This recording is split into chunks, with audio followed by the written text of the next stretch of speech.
Hello and welcome back to the podcast. I hope your running and training is going really well. Mine is. So last weekend, Ron and I and others swept the Surf Coast Trail Marathon. It is such a great event. I love being involved with it. It's a long day out when you're sweeping, which is great training for time on feet. It was also, it coincided to become my biggest week of kilometres in about 9 weeks with 110 Ks done. So feeling pretty happy with that. My sweet spot for training is 120 to 130 Ks a week. School holidays next week, so I'm sure I'll get back to that. Everybody has a different sweet spot for the amount of kilometres, and that's why you should never compare yourself to someone else that fits in with their lifestyle and their body and their injury rate and that sort of thing. So it's important to remember that. Now, on to the main part of the podcast, and this week I'll be talking to you about coping with injuries. That old chestnut. There is a freebie to help you with this, so make sure you stay tuned right to the very end to find out how you can access this, and it is really helpful. I have actually also written a couple of blog posts about injuries. Just go to my website, peakendurancecoaching.com.au, to read those. If you sign up for my newsletter, you'll get them straight to your inbox. And also, did you know that I always post my podcasts as blogs too? That way, after listening, these ones, not the interview ones, you can go back and read them too, all on my website. Now, in order to create the perfect athlete who never gets injured, the correct muscle strength, I never can talk sometimes, skeletal structure, tendon elasticity, heart and lung size, and precisely the right interaction between anatomical, biochemical, and physiological systems are required. The chance of this perfect, nearly uninjurable, I don't even know if that's a word, but it is now, of that person existing is around 1 in 20 million. And into the perfect mix of that athlete, even with those perfect elements, we have to add in other elements like overtraining, equipment interaction. Old shoes, anyone? Technical trails, heck, even raised pavement cracks. I have been known to trip on those, as well as psychological factors such as personality traits, stresses, and coping methods. All in all, it means we are highly, highly likely to get injured at some point. Although having a coach will probably, well, it should eliminate the overtraining element, there are still many other factors that could cause injuries. So even when you're coached, it does sometimes happen. So we need to be prepared for how we deal with an injury.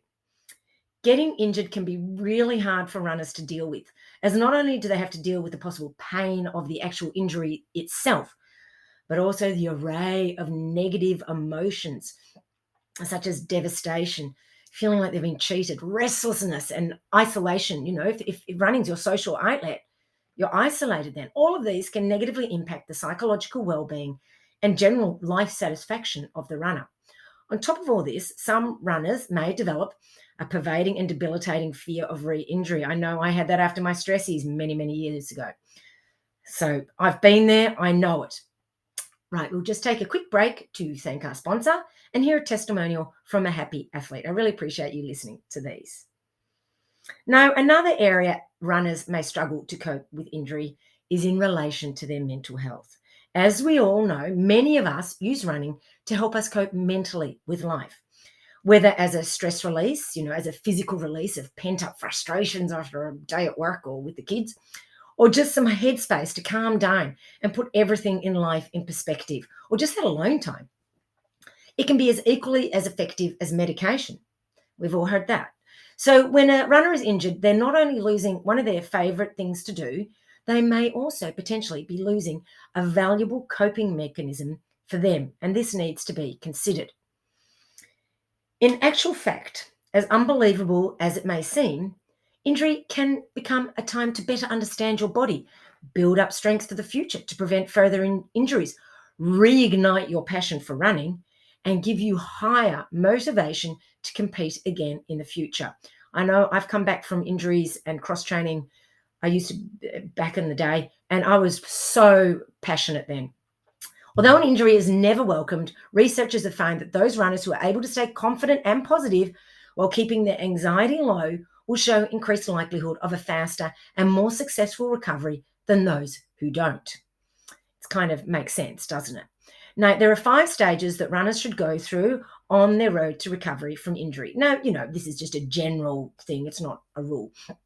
Firstly is anger, And it doesn't have to be anger per se, but that upsetness. It is perfectly normal to feel anger or to be upset when you get injured, to feel like, why did this happen to me? Doesn't mean that you're mentally weak to feel that way. It is natural to grieve for what you feel you will be missing: your training, your races, your social connections, and so on. Part of the being upset and the anger is also the uncertainty you may be feeling, not knowing what to expect, but knowing that things will change. Change is hard, and we may not have a definitive diagnosis or timeline for recovery, which can lead to feelings of frustration as well as being upset and angry. Now, you do need to allow yourself a couple of days, 1 to 2 days, to feel all the feelings, but then know that it is time to move on to the next stage of the process. You can't sit there being upset and angry the whole time. It's really unproductive. So next up is information gathering. We're all good at this now with the internet, aren't we? This part is easy for most of us. Better informed runners can make better informed decisions. Just make sure you're going to quality sites. So this is an important part of the recovery process. The process of finding out about an injury is known as instrumental coping, and this has been found to improve adherence to rehabilitation and actually gives more positive long-term consequences because athletes are more connected and engaged with their rehab. Learning about the injury also involves reflecting on the circumstance leading up to it and how it occurred. Some will be simple, like a sprained ankle running technical trail.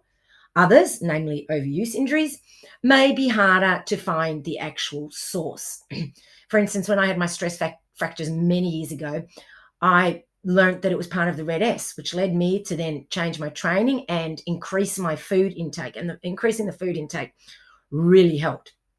And eating all the food, has led to me being a more injury-proof runner in the long term. So it was devastating at the time, but it was a great learning experience. So use this learning process to find out what you can do to make sure it doesn't happen again.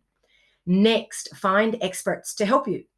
This could be a physio, osteo, chiro, myo. As I was writing that, I was thinking how funny it's all O on the end. Massage therapist or sports doctor. Whatever it is, it needs to be someone you trust and respect. You don't want to be dating them because then if you really trust them, you'll be more likely to follow their advice. This expert needs to be clear and concise with what you need to do for rehabilitation, as it has been found that the stronger the athlete's belief in the treatment efficacy, the greater compliance and the more positive about their long-term recovery, because then they really feel like they're doing something. And in this way, you will recover more successfully. For myself, love Luke Nelson from Health and High Performance. Next on the timeline is goal setting for your recovery. Don't underestimate how important this is. Don't think, oh, what goals can I set? I'm injured. I can't do anything. The runners who recover the best are the ones who take their recovery as seriously as their training. Ultimately, it is now part of your training. Runners who set goals for their recovery and return to sport have been found to adhere better to their rehab programs. Essentially, it gives your recovery a purpose, just like all your runs should have a purpose. So it's really important to do this stage, and your recovery needs to have a purpose. This process helps the athlete feel positive and that they are doing something productive. And when they go through a down moment, they can see that the structures are in place and they are doing all the right things to get themselves back to full health, strength, and fitness. The goals need to be meaningful to you, like all goals, and give you control over your rehab. For instance, some process goals, because obviously the ultimate goal is to not be injured and to be strong, some process goals for recovery may be doing your exercises, your rehab exercises twice a day, rolling and stretching every day, seeing the physio every week, volunteering at races once a month to stay involved in the social aspect, and so on. Hitting these small goals leads to greater gains in the long term.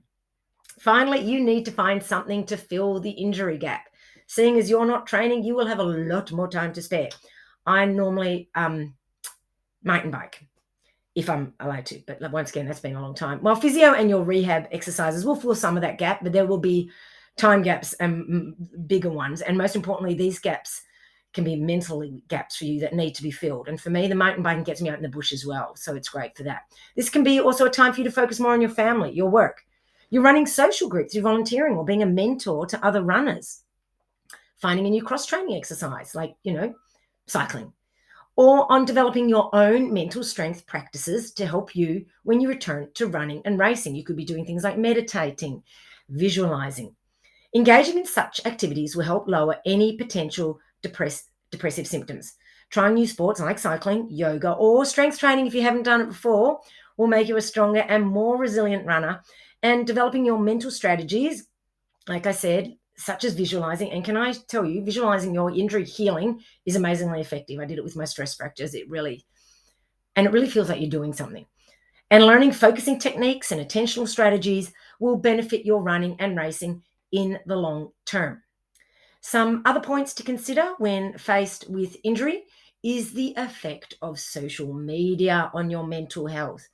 This may not be the best time in the world to be scrolling and seeing all the runs everyone else seems to be doing, all their awesome pics and that sort of stuff. It can be frustrating when you see others post about their runs or see people's training on Strava. Doing a lot of this scrolling may lead the runner to returning to running too soon because they get, FOMO. So even though we know rationally that training when injured or sick is detrimental to our performance and recovery, it can be very, very tempting when we are bombarded with these messages about others training or, those inspirational things about toughing it out. You are not being lazy, taking time off to recover. You are being sensible. And your body actually needs you to cut back so it's got more energy to heal. If you cross-train to the max, your body will not have the energy to heal. Now, injuries are the bane of every runner. Learning to listen to your body so as to avoid injury is the first step. It's very important. But if you are injured, it is important that you make sure recovery is purposeful and effective.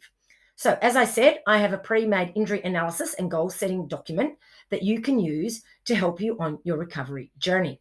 Now, to get access to this valuable document, just check out the show notes for this podcast or the blog post, I don't know what I was going to say then, of this podcast on my website, or DM me on Insta or Facebook on my Peak Endurance Coaching page with the words coping with injury, and I will DM you back with the link to access this document.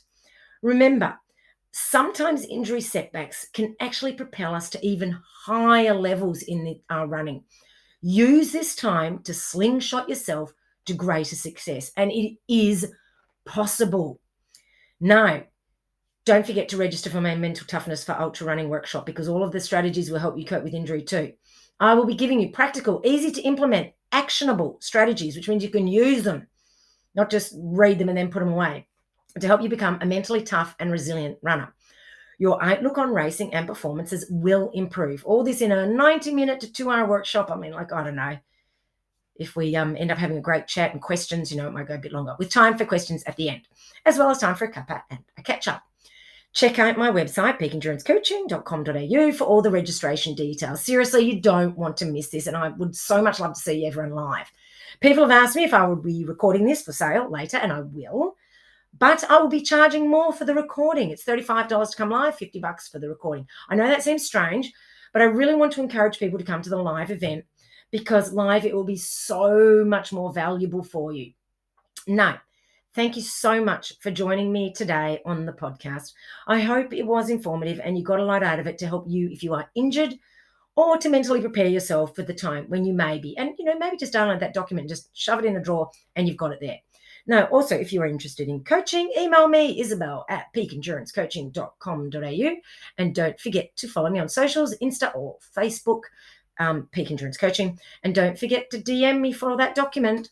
Or you can follow me personally, Isabel Ross with an O, if you want to get on my email list. And I recommend it if you want to get, those sort of blog posts much quicker without having to go searching for them on my website, with articles, exercises, recipes, all of that good stuff. Head to my website, peakendurancecoaching.com.au. Also, I'd love it if you could do me a huge favor and subscribe to this pod on your preferred podcast platform. A 5-star review would be fantastic too, but who am I to tell you what to do? Although I do love your support. Wherever you are in the world today, or right now when you're listening, have an awesome day or evening or night. Have fun out there on the roads and trails, and I'll catch you soon. Just enjoy that running and don't overtrain. That's the most important thing.